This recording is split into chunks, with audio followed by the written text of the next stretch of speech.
దేవునికి మహిమ కలుగును గాక. అందరికి ప్రవేశానికి మనకు ఉదయకాలాన్ని బట్టి దేవాది దేవునికి మహిమ ఘనత ప్రభావం కలుగు గాక. అందరూ బాగున్నారు, అందుని బట్టి దేవునికి మహిమ కలుగు గాక. మన బాగులు ప్రతి దినం దేవుడు మన పక్షాన ఉండి ఆయన చూస్తుంటాడు. ఆయన మీద మనం ఆధారపడ్డాం కాబట్టి మన ప్రతి అవసరం తెలుస్తాడు. నమ్మిక మాత్రం ఉంచమంటున్నాడు. ప్రతి విషయంలో నమ్మికతో ముందు కొనసాగు. చూడండి, మనం దేవుని వాక్యాన్ని ధ్యానించుకున్నాము. శ్రద్ధగా దేవుని మాటలు ధ్యానిద్దాము. ఆయన మనకి ఇచ్చేటువంటి ఆ యొక్క గొప్ప ఆనందాన్ని పొందుకుంటూ దేవునికి మహిమాంతకరంగా జీవిస్తూ ప్రతిరోజు వాక్యాన్ని అన్వయించుకుంటూ ముందుకు కొనసాగుతాం. చూడండి, స్టెఫను ఆ 7వ అధ్యాయంలో చనిపోయాడు.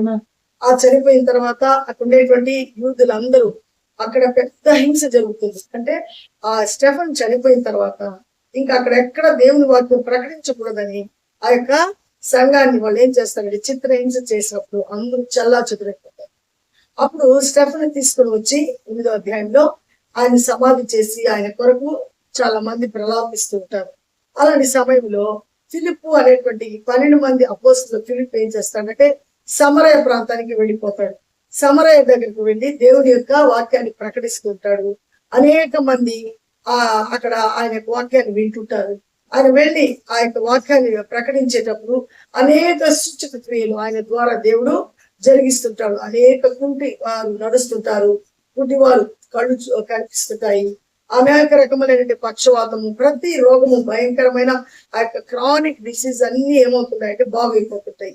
ఇలా జరిగే సమయంలో సమరలందరూ దేవుని వాక్యాన్ని విశ్వసించి ఆ ఫిలిప్పు దగ్గరకు వచ్చి వాళ్ళందరూ చాలా శ్రద్ధగా వింటూ బాప్తిజం పొందుకుంటూ ఉంటారు. ఇలాంటి సమయంలో అక్కడ ఆ ఒక గారడి పని చేసేవాడు సీమోను వాడు ఉంటాడు. అతడు కూడా ఈ ఫిలిప్ యొక్క బోధన విని తను గారడి విద్యల చేత అనేకులను మభ్యపరుస్తూ ఎన్నో ఆ గారడీలు చేస్తూ అందరినీ ఒప్పిస్తూ ఆ విధంగా డబ్బు సంపాదించుకుంటున్నాడు. కానీ ఈ ఫిలిప్ చెప్పిన తర్వాత ఆ మాటలన్నీ విన్న తర్వాత అక్కడ అనేక జనములు దేవుని వైపు తిరుగుటం చూసి ఆయన కూడా ఆశ్చర్యపడుతున్నాయి. ఆ యొక్క విభ్రాంతితో తను కూడా ఆ యొక్క మారు మనసు పొందుకోవాలా, రక్షణ పొందుకోవాలా అని బాప్తిజం పొందుకుంటాడు. ఇలా జరిగినటువంటి సమయంలో అందరూ దేవునిలో బలపడుతుంటారు. అప్పుడు పేతురు, యోహానులు ఈ యొక్క సమరల దగ్గరికి వస్తారు. ఎందుకంటే వాళ్ళందరూ ఇంకా పరిశుద్ధాత్మను పొందుకొని శక్తి కలిగిన వారుగా ఉండాలని, అంటే బాప్తిజం పొందుకున్నారు. బాప్తిజం పొందుకున్న తర్వాత 2వ స్టెప్ గా ఏమవుతుందంటే అందరూ పరిశుద్ధాత్మను పొందుకోవాలి. అందుకు వాడు పరిశుద్ధాత్మ కొరకు ప్రార్థించే దాని కొరకు వస్తారు. అలా వచ్చినప్పుడు అందరూ అనేకుల కొరకు వాళ్ళు పరిశుద్ధాత్మను కొరకు ప్రార్థించినప్పుడు అందరూ పరిశుద్ధాత్మను పొందుతుంటారు. ఇదంతా గమనిస్తుంటాడు గారడి పని చేసేటువంటి సీమోను.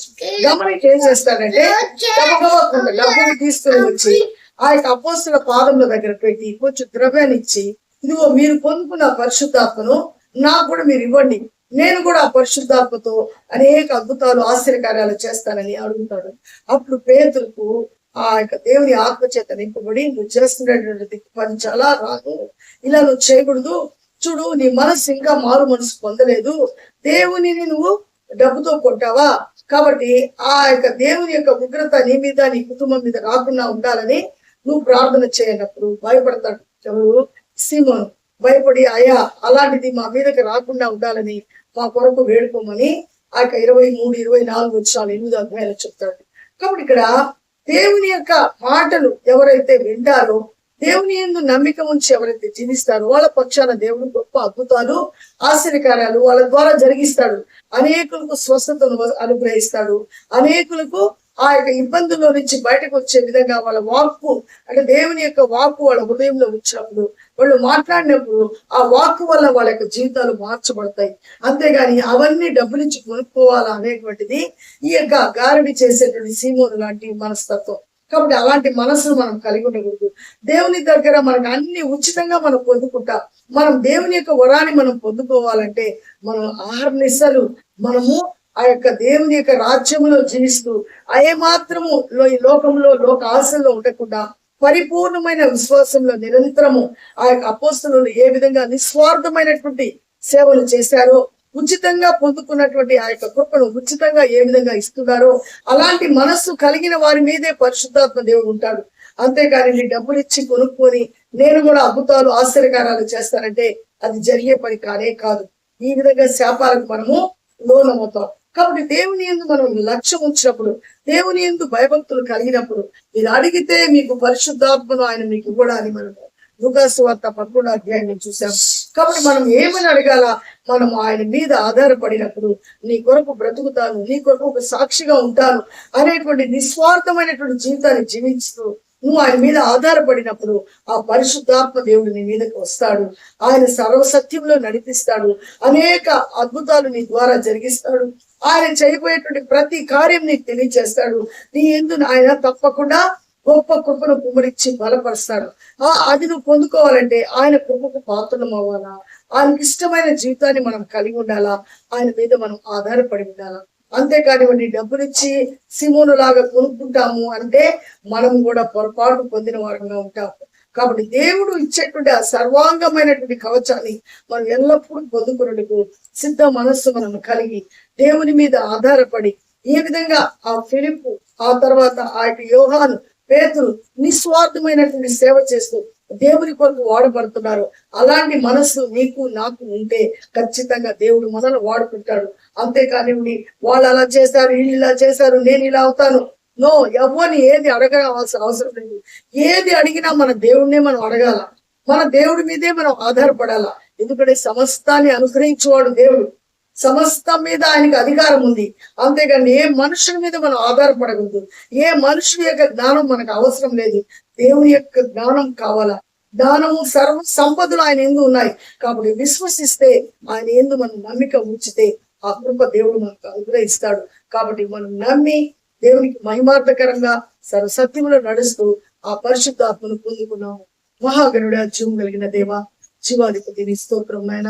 నీ మహాకృపలో, అద్భుతమైన ప్రేమలో ఈ ఉదయ కాలాన్ని బట్టి నీకు నాయన కృతజ్ఞతాస్తులను మేము చెల్లిస్తున్నాం నాయన. ఇదిగో మాతో ఈ దినం చక్కగా మీరు మాట్లాడారు ప్రభా. దీనిపైతే ప్రభా, అక్కడ యెరూషలేములో తండ్రి ప్రభా, అయోధ్య ప్రాంతంలో అక్కడ సంఘానికి హింస కలిగినప్పుడు అక్కడ నుంచి చల్లా చెదురయ్యారు. అయితే నాయన ఫిలిప్ అయితే అక్కడ తండ్రి సమరుల దగ్గరికి వెళ్ళినప్పుడు వాళ్ళు వాక్యాన్ని విన్నారు, విశ్వసించారు. అనేక అద్భుతాలు, ఆశ్చర్యకారాలు, సూచక క్రియలు చూసి వెంటనే మారు మనసు పొంది బాప్తిజం పొందుకున్నారు.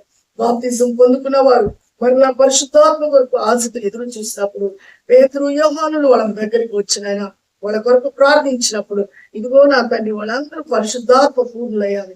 అది చూసి నాయన అయా గారిని నాయన సీమోను ఆ యొక్క నాయన ఆ వరం నాకు కావాలని ఆయా అపోస్తుల దగ్గరికి నాయన ద్రవ్యం తీసుకొచ్చి పాదముల దగ్గర పెట్టి ఆ వరాన్ని కోరినప్పుడు పేతురు అంటున్నాడు, ఇది ద్రవముతో అయా ఇది నువ్వు ఏ మాత్రం కొనలేవు. దేవుని ఆత్మ చేత మాత్రమే నువ్వు నింపబడితే దేవుడు మాత్రం అనుగ్రహిస్తాడు.